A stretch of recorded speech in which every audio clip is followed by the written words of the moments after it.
Welcome into Courtside Seats with Kroeger, a Charlotte Hornets podcast. Here he is, Chris Kroeger. We've kind of reached a milestone here on Courtside Seats, so we're going to do episode 10. And so we broke the dam, so to speak, because Bobby Marks comes in here and he's the first guy outside the organization, and now everybody's just knocking on the door saying, "Hey, I want to do the podcast." So just bald white dudes. Yeah. So Tom Haberstroh is here now, the second bald white dude to do Courtside Seats with us. Tom, what's up, man? It's good to see you. It's good to see you too. Thanks for walking me through the arena. I miss it. I miss being here. It is the off season. Yep. I just got back from a lake house in Tennessee where spent a good week unplugging, so it's nice to get back in the swing of things here. Isn't it crazy? So Bobby and I talked about this last week. Like, we're at the point now, because I remember not even 5 years ago in Summer League, deals are getting done, right? Like, you go to Summer League, oh, player X just signed, or a trade just happened, all that stuff. I mean, man, the Melo thing happened, right? He's verbally committed to go to Houston, and so now we're in the going into second week of August, and we can say, I guess the offseason's done, but not really because the schedule's out. So, like, yeah. You know what I mean? It's just crazy. We've kind of become the NFL, and that's a good thing, by the way. It's a great thing. The calendar year just it always turns. I spent something like 10 years at ESPN, and when I got there, NBA was not nearly what it is now. And I think ESPN will tell you that the fact it was a 24/7, 365 league, and I think that's great for the sport. It's great for you and me. I think it's great for fans. But I think Bobby was right when on the podcast the other day. He said something like, "I hope the moves are done," because we never get a break. No, you never. You know, like last year, the Kyrie thing happened in the middle of August, where it kind of finalized, and there's still a lot of question marks in the league with Kawhi's injury, with LeBron in LA, and the weird deals there. But ultimately, I think a lot of us are ready to kind of just take a deep breath and get ready. So Tom Haberstroh now of Bleacher Report, and I got to get this right. Spotlight Media Ventures, right? It is Count the Dings now. Oh, okay. We changed the name in March, so it is the bio on our Bleacher Report stories switched over, and maybe some are still saying Spotlight Media Ventures, but it's Count the Dings. It's the podcast network, and the podcast itself is called Back to Back Podcast, and we run Monday through Friday. Yeah. And we have a Patreon, which I don't know if you're familiar with, is kind of a subscription-based platform that people can sign up and subscribe to our content. It's been really, really fun. Were you always an NBA fan? Like growing up as a kid? When did you start like really loving the NBA? Well, you'll be happy to know that I have lots of home like videos and pictures of me in Hornets stuff. And the reason is because my grandparents retired to North Carolina and Charlotte and Pinehurst, North Carolina.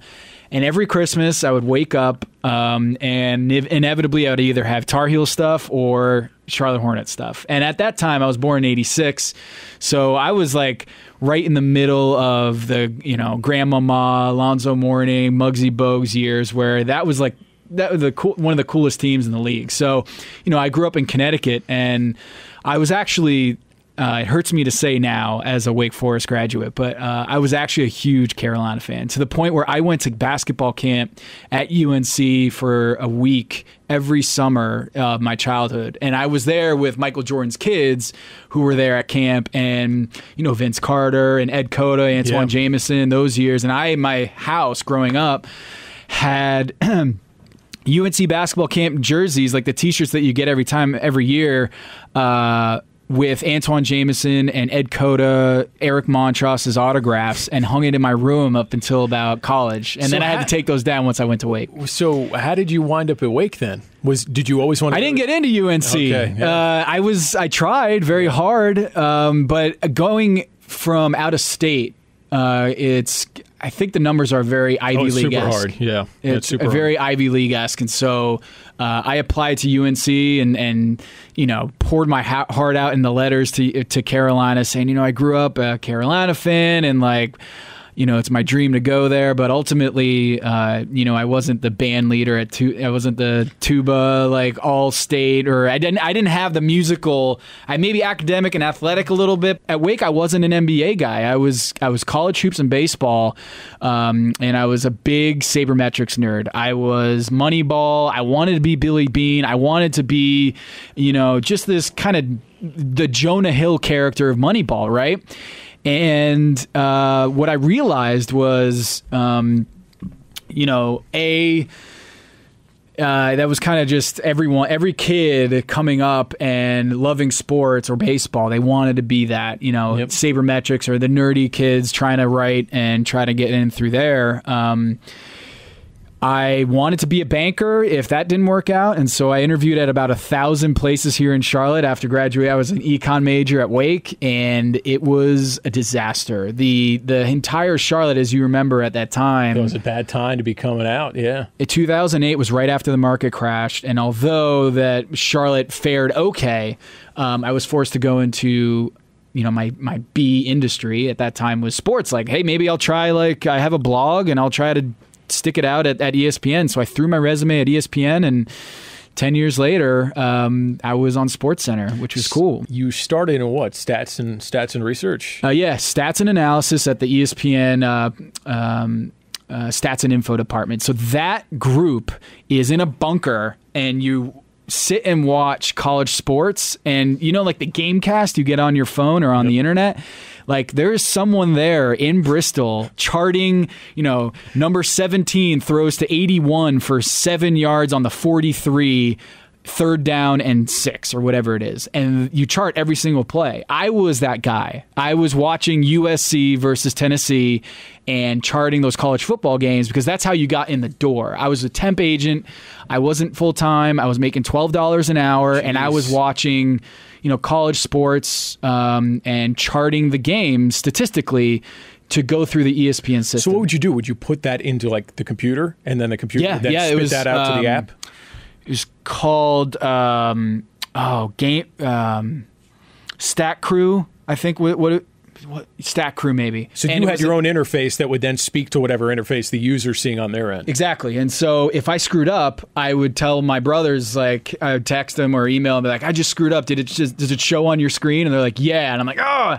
So I would do that, and what my friends there would call bean counting. We would get a box score, the official box score from a women's D3 game, and then our computer screen would have the official box score on ESPN.com, and we would have the piece of paper, and we'd have the screen, and we would count beans. That column says 8, that column says 8, that column says 6, that column says 6, and we would fact check every number that went on ESPN.com. I'm telling you. That sounds terrible, man.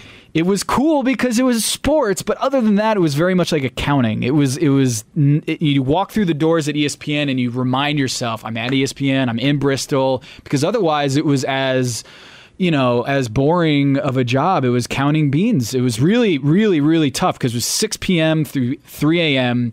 My girlfriend, then wife now, had daytime hours, and we were like two ships sailing past each other in the night. And so it was what got my foot in the door. I eventually got into a full-time job there, and then I started researching for ESPN the magazine on the basketball side. And so for Chris Broussard and Rick Bucher, Bill Simmons, like a lot of the columns in ESPN the magazine needed some statistical backing. So like if Rick Bucher had a great column, but it could use like some numbers or some actual evidence behind some of his assertions. Hey kid, what do you got? Hey, what do you got there, pal? Feed me something. Hey, yeah, the Spurs, the last 6 draft picks have on average outperformed their expectations by 6.3 wins. What? What do you? What? And I'm like, yeah, here's the printout, and that would be my job. And then my boss at the time said, hey, do you think you can write?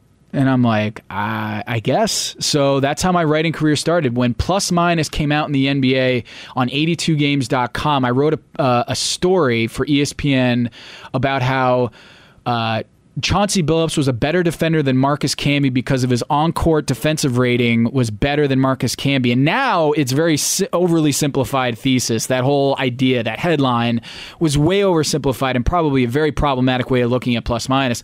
But at the time, it was like huge. Like no one had really been, like John Hollinger and I and Kevin Pelton were the only guys who were speaking this language. And then it just kind of kept going and going. And I went from being a baseball guy to being an NBA analyst. Like at a place like that where there's so many big voices and big names, you talk about Bill Simmons and Rick Bucher when he was there and Hollinger and all the guys that are, grabbing all the headlines, right? When you as a guy then have their trust where they're like, man, this Haberstroh kid, like he's feeding me his good stuff. They tell other people about you, like that's where your career takes off, right? Like the moment and that doesn't happen overnight, but when you build trust with people like that to where they're like, this kid's doing good work, and it's not only is it good work, it's different work that nobody else is doing. You should pay attention to this. I mean, you know this, the way you build someone's trust is you make them look good. Yeah. So if they're looking for something and you don't get any credit and it goes in under their byline and it looks like their writing or their research and they're going to say like, hey, thanks for that. You didn't have to do that, but you went well over the call there. And the first project that I did in the NBA that kind of cemented my belief that I could do this was in 2009, 2010, I did a project called the Draft Initiative, and it was because I was watching Lost a lot, and it was the Dharma Initiative and Lost. But the Draft Initiative was a systematic, empirical look at the NBA draft. And like I just brought up the Rick Bucher thing, no one had done this before, but I tracked how well each pick performed in the NBA. So the number one pick, on average, the output is this many points, this many rebounds, this many wins is the metric at the time. And then I graphed it for the first pick, the second pick, the third pick. And then I I looked at colleges. Which colleges perform the best in the NBA? Or do freshmen perform better than preps to pros guys? Or do seniors perform better? And it blossomed into 14 articles, and at this time back then there's no you have to create content, right? Yeah. And we created that content, and it turned into 13 articles on ESPN.com, that Draft Initiative project. And that turned on the light that like this type of analysis, like analytics in baseball, which was called sabermetrics, had been going on for 5-10 years. But it really systematically hadn't taken hold. It was very much on the ground floor back in 2009, 2010. And that's when I kind of decided, you know what, I'm going to do this. And I watched the NBA. Mm-hmm. My thing growing up was college hoops. I watched those Ademola Okulaja, Ed Cota, Antoine Jameson, UNC basketball games, and I was obsessed with them. And inevitably, my favorite team coming up was the Toronto Raptors because Vince Carter went there. So I was very much a college hoops guy, then baseball, and then the NBA. I couldn't get enough of it.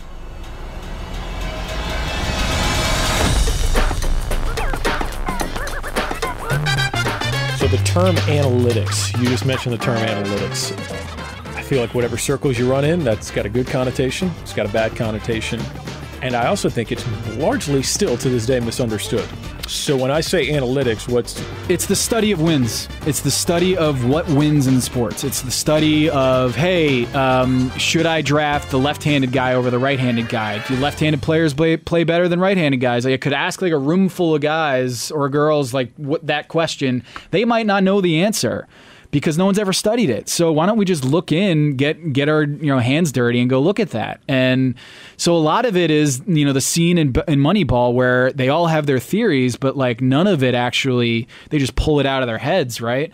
And so my job for a long time was to just like fact check. Like counting the beans. That was my job was, hey, is that number really what it's supposed to be in that box score? And a lot of times now I catch myself fact-checking information and just being like, wow. Like Tim Kirkchin is like the coolest. By the way, Tim Kirkchin can ball. Tim Kirkchin is like 5'6", 5'7", but at the Southington YMCA, he's like a legend. He's the greatest dude. And one of my first interviews at ESPN, Mark Simon, who's the best. He was the Baseball Tonight researcher. He brought me in for an interview, and I brought in Tim Kurkjian's book, and it was published. It was out there. I think it was called "Is This a Great Game or What?" And it was just basically an anthology of Tim Kurkjian's stories throughout his career. And it was like the best stories. It was so much fun. Just like random stories. And I took a pencil and I found like 35 typos or mistakes in the book. And I brought it with me on the interview and I said, "Hey, Mark, can you just give this to Tim as like, hey, someone dropped this off, like, there's some errors in your book and it's already been out there, so maybe in the second edition of the book." And Mark goes, "Actually, Tim's right over there. You want to just do it for him?"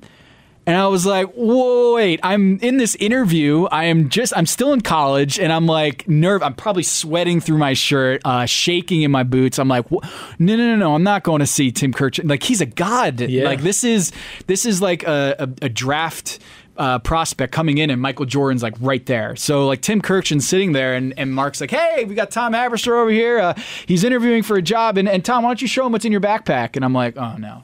So he couldn't have been nicer. He was like, "Wow, why didn't I hire you? Like, you should have been the one fact checking this book." Gosh. And that's when I knew, like, even Tim Kurkjian like has some blind spots. Yeah. So as analytics, you say analytics.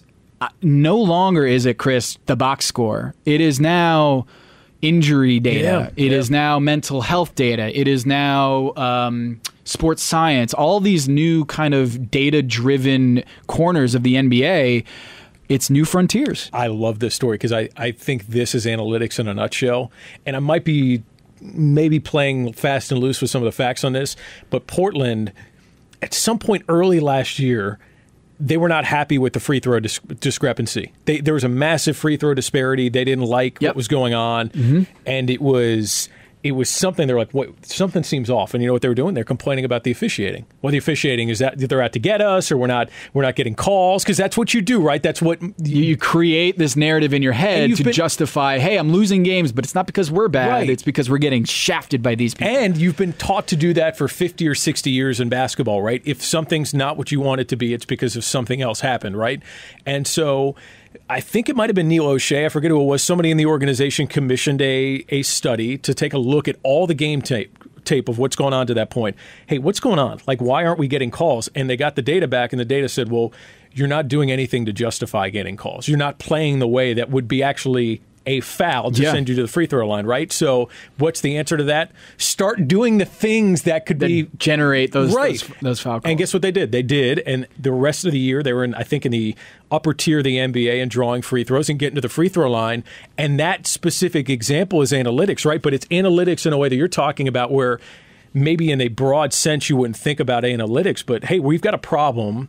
We're blaming it on this. Is that actually the reason, or is it something else? And they found out, guess what? There's something else that was going on there. So you look at the problem and then you try to solve it. And you can solve it with just theory or narrative or biases or perceptions, or you could just look at the facts. And so they looked at the facts, and I think the second part to that story, it's a great example.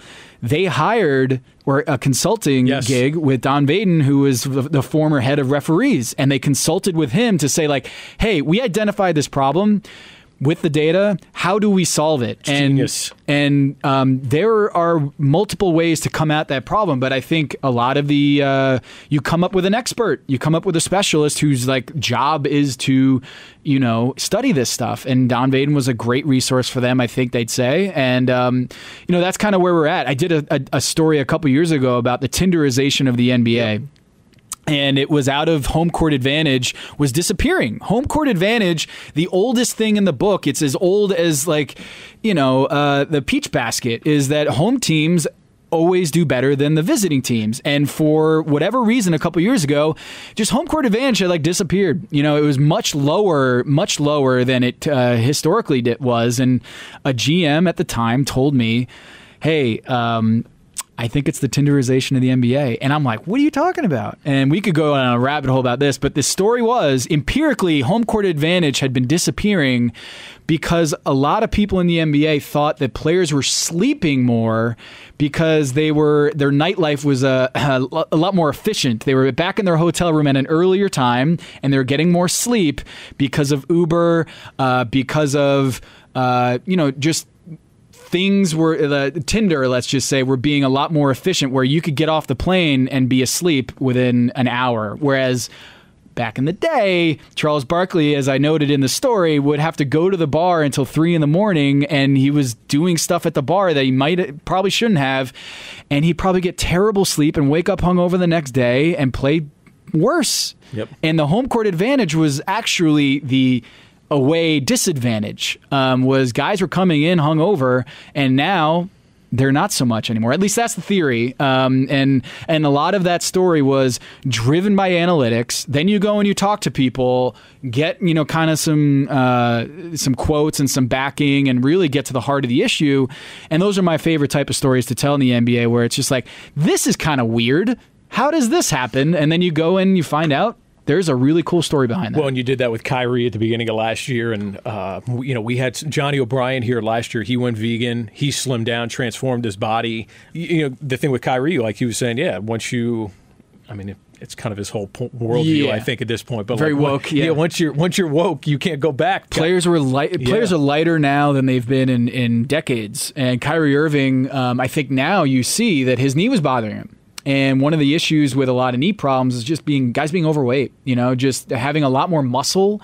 And I don't say overweight in the sense that they got a lot of fat on them, but they just put on a lot of muscle. And I think Roy Hibbert, before he came here in Charlotte, I remember, a couple summers before he came here, there were off-season videos and pictures of Roy Hibbert just putting up ridiculous amount of weight in the weight room. And I remember an NBA coach turning to me and being like, I don't think that's going to be good for him. Like, putting on that much weight that quickly on his frame in today's NBA, it's not going to work out very well for him. And Kyrie Irving, I think now you're seeing with the knee surgery and then the infection afterwards, I think it's going to be a very interesting year for Boston because of Gordon Hayward coming back, and you have Kyrie Irving coming back from that knee injury, which I don't think is all that settled, which is kind of what happened with Isaiah Thomas last year around this time.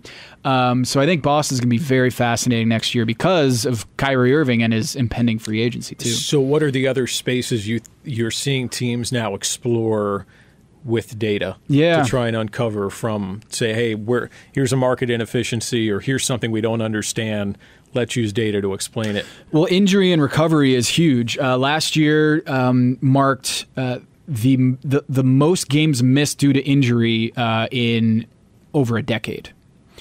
One way to look at that is, hey, we haven't figured out this injury thing. Like, guys are getting injured. We have all these sports scientists and strength and conditioning coaches, and the medical staff is 3 times as big as it was 5 years ago. Mm-hmm. And yet these guys are still getting injured.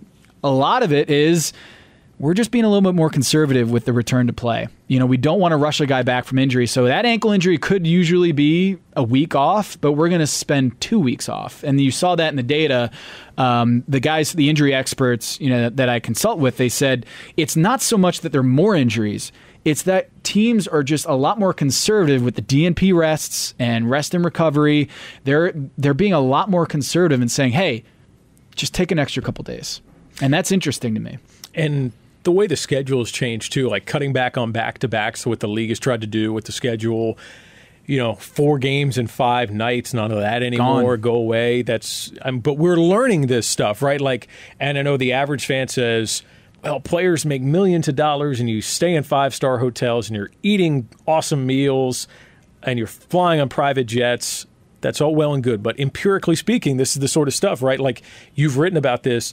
There's wear and tear on the body, and the NBA, I think, has become more and more aware of, hey, we got to spread this out. 82 games, we got to find a way to make this work to where we're not harming our players. And they're still trying to figure it out. I think last year was a little bit of a surprise, was how much, a lot of guys got hurt in the offseason or in freak injuries. Like Jeremy Lin blew out his knee on the first game of the season. Gordon Hayward blew up his ankle on the first game of the season. So there was a little bit of randomness there where if those injuries happen on the last game of the season, it counts as 0, but they happen in game 1. So ultimately, I think the NBA is really working hard to figure out what the best compromise is with the schedule, because you don't want it to be too long, but you also want to make sure that there are enough rest days so that, on a national TV game between the Warriors and the Spurs, the stars are playing, which happened a couple years ago, and it was no one was playing.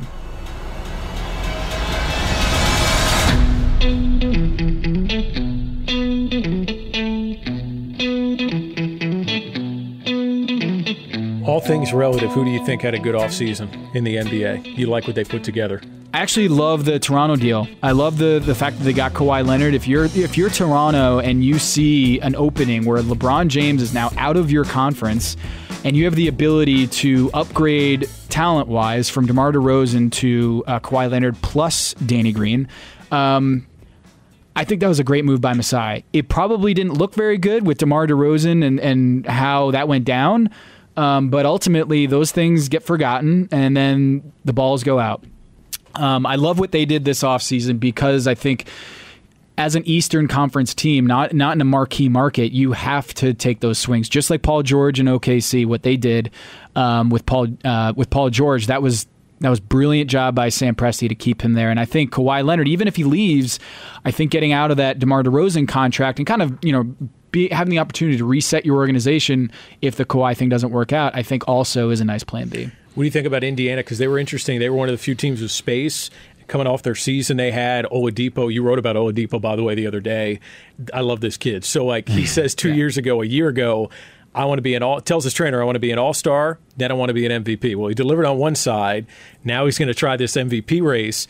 And, they didn't go out and act like drunken sailors in free agency. They were more methodical about it. So it's not a drastically different roster, but they like what they did last year. I thought Nate McMillan did an incredible coaching job last year to play to their strengths, and Oladipo was Oladipo. He was mini Westbrook last year. So what do you think of them? Because they're an intriguing team in the East. I feel like people still aren't talking about them. There are three tiers in the East to me. Well, three tiers that are relevant. I think tier one is Toronto, Boston, and Philly. I think those three teams are in a tier above everybody else. Then in tier two, I think you have Indiana in that mix with Milwaukee, Miami, Washington's in there too, where there are a bunch of teams that are trying to jump into that first tier. I think Indiana has the best shot. Indiana, Milwaukee, because Milwaukee's got that guy Giannis. But Indiana, I love the moves that they did with Tyreek Evans and Kyle O'Quinn. I think Kyle O'Quinn is one of the most underrated players in the NBA because a big who can pass is so underrated in this league. I remember Brian Scalabrine at the MIT Sloan conference 2 years ago.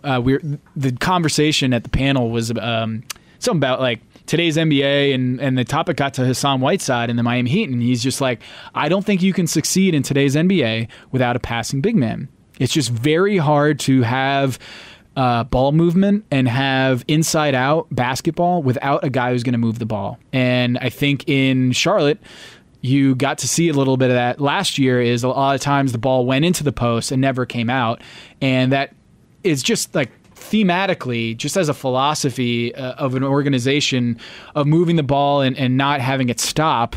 I think that's critical in today's NBA. And you have Miles Turner in Indiana, who's also got sky-high potential.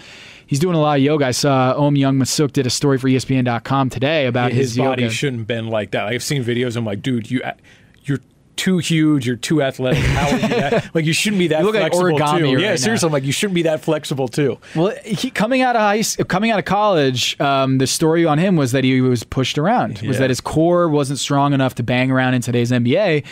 And look what he's doing. He's trying to strengthen his core. And I think in today's NBA, you need these guys who look like Cody Zeller, that you cannot move him. Mm-hmm. He's just dense. He's strong.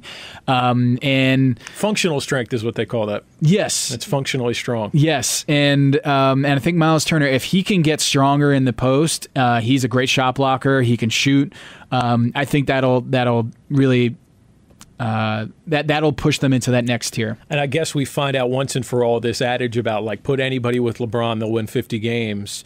And I'm not going to doubt the guy. And I know people can make all the punchline jokes they want about the guys that Magic has put around LeBron, but I think it's going to work. Now, what does that mean, work? It'll be good. I think they'll be competitive. I think they'll win a lot more games than they'll lose. Can they knock off Golden State or Houston in the West? I don't know. I mean, that seems less likely, but I don't know. I almost feel like people are overreacting to what's been put around LeBron in LA. Like, it is an odd collection. We can all agree. But I don't know. I expect they'll be right around 50 wins or so. Yeah, if they rely on developing the youth, I think that's going to be a good thing. I know it sounds crazy to say developing the youth next to LeBron James, but really, like, if you're looking for upside, you look at Lonzo Ball, you look at Kyle Kuzma, and you look at Brandon Ingram and Josh Hart as guys who are going to be able to take that next step, because internal development is huge. It's huge, and I think a lot of times in today's NBA, you are looking at putting in these veterans because you're tired of the youth movement. But inevitably, I think you kind of buy high on a lot of guys like Lance Stevenson and Rajon Rondo, and JaVale McGee just won 2 titles. Rondo was so good last year, by the way, in New Orleans. Right. And so good last year. Yet he's had, I think, 6 different teams in the last 5 years. So whatever he's doing good is not good enough for a team to re-sign him, which is interesting to me. And the same goes for Lance and for JaVale, is if they rely on those guys, I don't think they're going to get to 50 wins. But if Lonzo Ball and Kyle Kuzma and Brandon Ingram continue their development, that's a 50-win team. And I think people forget that, is that those guys are still there. The question is whether Luke Walton relies on the veterans because, hey, we've got LeBron effing James on our team. We need to push pedal to the metal here. Yep. We can't wait for another year. There's been a lot of talk this summer about and some of our listeners will know what this is, others will not, the Elam ending. Where's this come from? And now everybody's talking about the Elam ending. Is this how you fix the end of basketball games without the incessant fouling, and you speed up the game, and you add maybe some more intrigue? So for you as an analytics guy, how do you feel about the Elam ending? Is empirically this a better way to end a basketball game? From a statistical standpoint, I think all of us would much rather watch back and forth basketball, no free throws, and just guys trying to score. And right now, it's guys trying to foul. And a lot of times, those amazing finishes, we don't even know how bad we have it because we don't really know what it's like to have an ending, last 5 minutes of a close game that isn't resulting in just a bunch of guys shooting free throws, which, Chris, you can shoot free throws. Yep. I can shoot free throws. Well, not well, but I can shoot free throws. But, like, that's a skill that, like, you don't tune into a basketball game to watch. And I know there's some drama of, like, you know, he's slowly winding up like it's baseball. Like, I don't watch basketball for baseball. I watch it because it's basketball, running it up, fluid. Basketball is jazz. Everything is movement. If you have 9, 10 guys standing around at a free throw line, that's not fun. And I think the Elam ending is a response to that. I know people are going to say, well, first of all, it's you get to a certain point in the game, last 5 minutes of the game, and then you add 7 points to the winning score, to the winning team. And if they're up by 8, you go to 15. And whoever gets to that, plus 15 mark in the game, you have that target score. Whoever gets to that score first wins. And that's really fun. It's an outside the box. I don't think it's going to be adapted to the NBA, but what I love about it is it's forcing the NBA to think about how to innovate. We want to make sure that the end of games are just as exciting as any sport, any baseball, football, college football finish as possible, and let's try to maximize that. Well, I do love our league, and I love Adam Silver for always being willing to look at things and say, can we get better in this area? Yeah, and that was the thing with the schedule, too. Yeah. Is, hey, it's always been this way, and Adam Silver says it, and he's great. He's really sharp about this point, is this is always how it's been done, is a really bad reason to continue doing it. And I think that is the lesson here, is they're always looking to see how to improve the game. And, David Stern tried with a different kind of basketball, and that didn't work out so well. But there's different ways that they can make tweaks in the NBA and make it better. And I think that's one of the ways that they can think about it. Try it in the G League, see how it goes. I think it's great.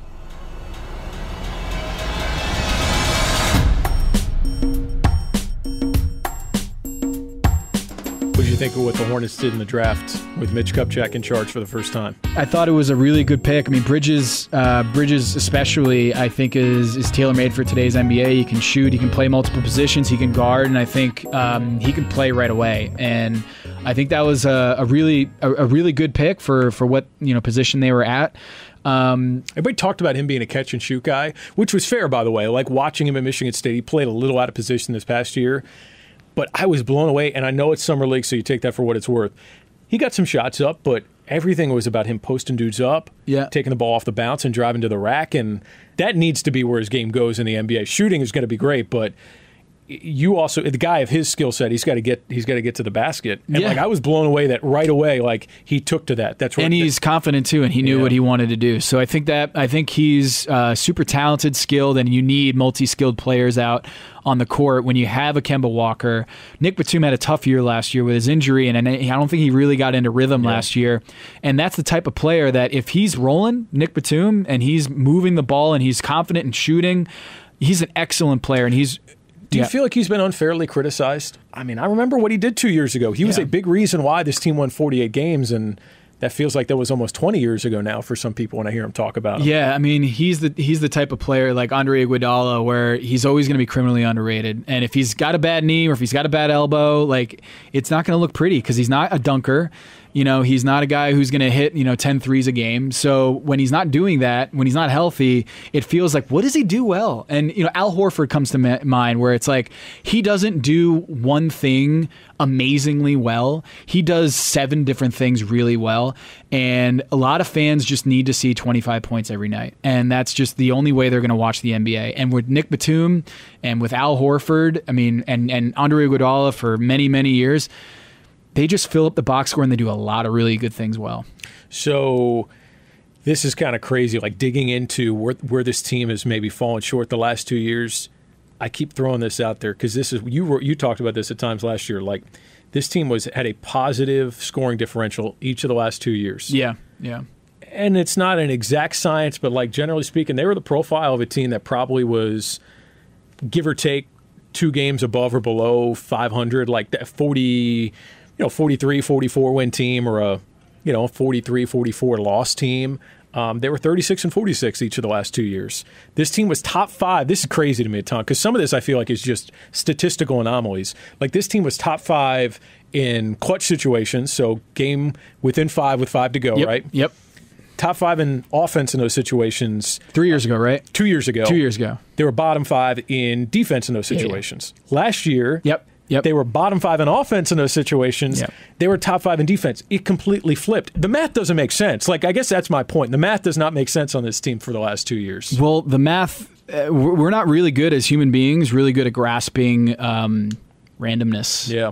It's just the ball just came off the rim at a errantly, and then the other team rebounded it and went the other way and got a layup.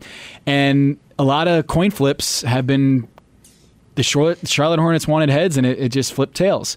And that's not an excuse. It's not to say that there were things that they couldn't do better, but I think just generally speaking, there really isn't much correlation year to year clutch performance. There's just not enough data to say that hey, if you were especially really good one year, it doesn't mean it's going to happen again.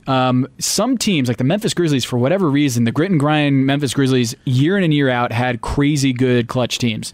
And I wrote a story about this at ESPN where it was do they have the clutch gene? Do they have something? Yeah. Have they just completely flipped all sports sabermetrics, analytics that say that the clutch is not real? It's just a figment of our imagination.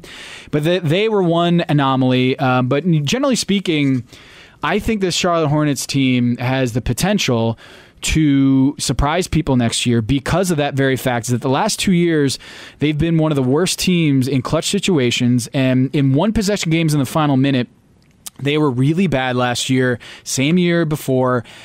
In different ways, like you said, 2 years ago, they were the third best team in those situations. They were up there with the Warriors in terms of their offensive efficiency. And then last year, they were just kind of blah on both ends of the floor. And so they were they were mediocre in 2 different ways. But I come back to this fact: they were trying to win games, and they were they ranked 26th in clutch performance over the last 2 years. It's really hard to do. There are a lot of tanking teams out there, a lot of teams that are trying not to do their best in late game situations, and the Charlotte Hornets were just really bad in those coin flip opportunities. And I think fans just they point the fingers at different players, but a lot of times it's just random, bad luck, and that's not what fans want to hear. This time of year, though, they like hearing, like, maybe if the luck turns the other way, we'll just be better just by that. So it's funny, the Dwight trade goes down, and Mitch had said, we sat down early on, and this is about basketball. Like, more than anything, we recognized this was not going to work from a basketball standpoint. What we want to do, what he does, wasn't going to work. And the numbers kind of back that up. So you've talked about this over the last few years, but the 5-man lineup that was the Hornets starting 5 from before last year, most of the last year and a half, after Al Jefferson went out for a while, Cody took that job. Yep. And so you're talking Kemba, Nick, MKG, Marvin, and Cody. That 5-man lineup performed as good as any, statistically speaking, in the NBA when they're on the floor 2 years ago. And it was literally second best in the East. I mean, and so if we say that could be the 5-man lineup we see for a bulk of minutes on the floor this year, statistically speaking, it's been a good one and it's been efficient. When Dwight Howard came in last year, I thought that he should have been coming off the bench. And I just said what Cody Zeller brings to this ball club is so underrated and underappreciated by NBA fans who just want to see, like I said, they don't want to see the Al Horfords. They want to see the Brook Lopez's who go out and get 20 points. And like that is the center I want to watch. The back to the basket and like get you 20 points like that a lot of times doesn't help you win basketball games because it shuts down the offense, and a lot of times you don't want to see Dwight get the ball in the post because it kind of just compromises everything that you do offensively. And last year, Dwight had the third most amount of post-up possessions in the NBA, and he ranked 39th percentile in efficiency. So which is, by the way, that play is the single most inefficient play on the court, right? Yes, is the post-up because you're not going to move the ball. You rarely get a foul call, and it's about like the post-up jump hook is like a 45% shot. It's not a layup. It's like kind of, unless you're Akeem out there or Tim Duncan, it's not a very efficient shot. And so when you're not getting to the free throw line, and by the way, Dwight going to the free throw line is not efficient, and he was very turnover prone last year where 20% of his post-ups he was turning the ball over, coughing it up because when he got the ball in the paint, everyone knew he wasn't going to move it, and so they just swiped at it because the cost of swiping is you foul him. And that's not a whole bunch of a cost. And so they were swiping and just going at him, and he coughed the ball a ton. And I think it also comes at the behest of other shots you could have gotten on the floor. So that's the other thing you don't talk. It's a lost opportunity. The opportunity cost. Yeah. We learned it in Econ 101. The opportunity cost of giving Dwight the ball is that other, more efficient options are not being extinguished. Hornets were dead last. Okay, so that's the most inefficient play on the court. One of the most efficient plays on the court, one of the most valuable plays on the court, a shot that is worth literally 50% more than any other on the court, and it's the shortest place you could take it from. Corner threes. The corner three. Hornets were dead last in corner 3 attempts in the NBA, and I think by almost 50 attempts or more. I don't know the exact number off my head, but I think that speaks to some of that stuff. And by the way, what really stinks is Jeremy Lamb shot the corner 3 really well. Loved it from the left side. Marvin shot the 3 ball really well. Kemba is a killer from the 3-point line. So, like, you know what you need though? What's that? To do that, to get to the corner 3, a lot of that dump it in the post and swing to the other side, and that's a play that Cody can make. A lot of guys in the NBA cannot. But those selfless plays of like, you know what, I'm not a great post-up guy, and so I'm going to move the ball. And that's a skill. Like, knowing your role is a skill. And, Cody is an amazing screen setter. Yep. He hustles his tail off, and I think all the stereotypes about, like, large white men in the NBA apply to him in ways that, like, is actually true, is that he isn't the guy who wants to get the spotlight. He's going to do a lot of the grunt work, right? And so I think, the plus-minus stat you cited earlier is very accurate in terms of, like, the potential of that starting 5. The question for me is can he be healthy? If Cody Zeller's healthy and is able to play like he did last year, that's a huge asset for that team. And Hernan Gomez, another guy upside, and that's what I think James Borrego, that's going to be his bread and butter, is taking these young prospects and developing them to where they can be contributors off the bench. I think a lot of the way the NBA is going is you're going to want to see Frank, Marvin playing the 5. So the last couple things here quickly. We got to talk about Kemba because Kemba is Kemba, and I love when I hear JB say, I want the ball in Kemba's hands more. Yeah. So what do you make it? Because you know Kemba and what he's done offensively. So what do you? Kemba made more 3-pointers than any NBA player after Thanksgiving last year. No NBA player made more three-pointers than Kemba Walker since November 1. I mean, it's an incredible stat, but it speaks to the guy's ability to pull up in transition, pull up in the pick and roll. And think about this, Chris. This is Kemba Walker. Like 4 years ago, who would have ever thought that he would be the number one in three-pointers for the length of the season? 30% from three 4 years ago. 30%. Right. And over the last 3 years, he's averaged 39%. Yeah. I mean, that speaks to just all the work you put in, because you would think that with his skill set of the mid-range and his ability to dribble that he would just want to focus on those skills because he's undersized. But the fact that he's made, like Steph Curry, made this skill, this kind of underappreciated skill, which is the pull-up off the dribble three, a real weapon. Yep. I think JB is right. He is give him more opportunities. Yeah. But I think Nick Batum being healthy is going to open up a lot of things, not just for himself, but I think for Kemba too. Is hey, if he's creating a lot of gravity, guys are going to be chasing him. If he can hit that open man and then that open man swings to Kemba on the wing, it's going to be so much easier. I said, what do you think of JB? And you said. The first coach that came to mind was who for you? Eric Spoelstra. That's high praise. Yeah, well, both video coordinators, both played in college. Both weren't, NBA material. But Spo, I think, is still the Portland State's all-time assist or three-point leader at Portland. And he started at the bottom and worked his way to the top at the Miami Heat organization. And I feel like JB is very similar with the Spurs. And he's understated. He's not a huge dominant presence in the locker room, but he knows his stuff and he's worked his way up. And I think a lot of players in today's NBA respect the heck out of a guy who's young and fresh and does his homework. And I think he's kind of the quintessential version of that. And the question for me is, this roster is veteran laden. There's a lot of veterans on this team that we've seen over the years. But JB is a development guy. He's a guy who loves, and Spo's the same way. He loves the Tyler Johnsons and the Dion Waiters as much as the LeBron James and Dwayne Wades. He loves these guys that he can take and develop them into an NBA starter. Man, the 30th anniversary, you saw the court unveiling the other day. Like the Gotta court, make it the full-time court. That's how I'm going to leave this podcast. Is make.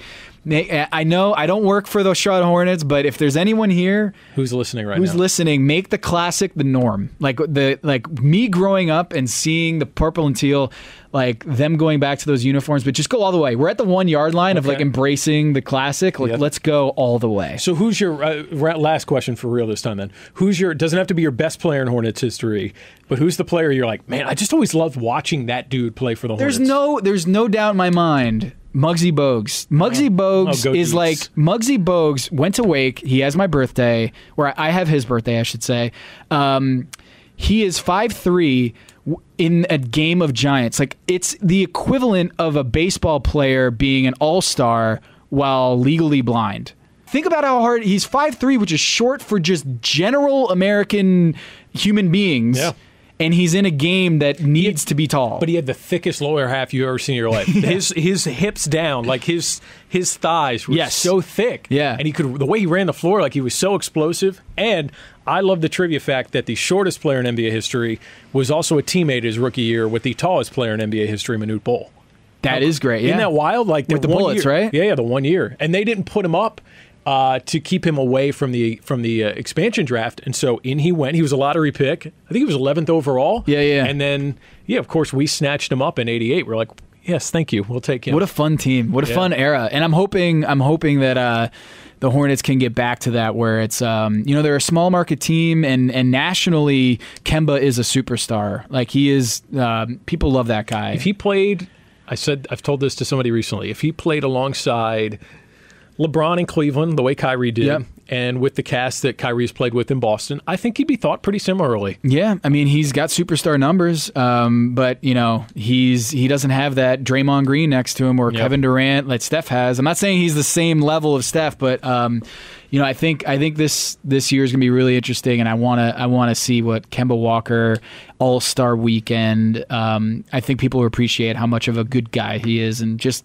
generally the kind of guy you build around. By the way, one of my random Hornets guys, Scotty Burrell. So you, as a Connecticut guy, former UConn great Scotty Burrell. Yes, you're absolutely right about that. He could light it up. Yeah. He would have been fun in today's NBA. Well, Muggsy also, I don't know if Scotty has much of a movie career, but Muggsy also Space Jam. Space Jam. He has an IMDb page. We had not one, but 2 players in Space Jam.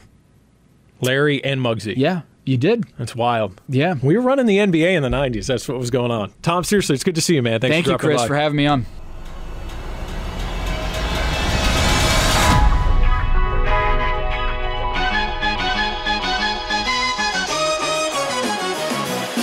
That's episode 10 of Courtside Seats. Tom Haberstroh dropping by. And you can find Courtside Seats basically anywhere podcasts are now. So we're on Spotify, Google Play, of course, Apple Podcasts, and just search Courtside Seats. You can subscribe that way. Make sure you rate and review us as well. And you can also find us at Hornets.com, the Hornets app, or on YouTube.com, and you can find our official Hornets YouTube channel there. All sorts of great Hornets content. Same thing. Subscribe, review, and you'll find Courtside Seats there each and every Monday when we debut a new episode. And, of course, we'll catch you back here next Monday on Courtside Seats.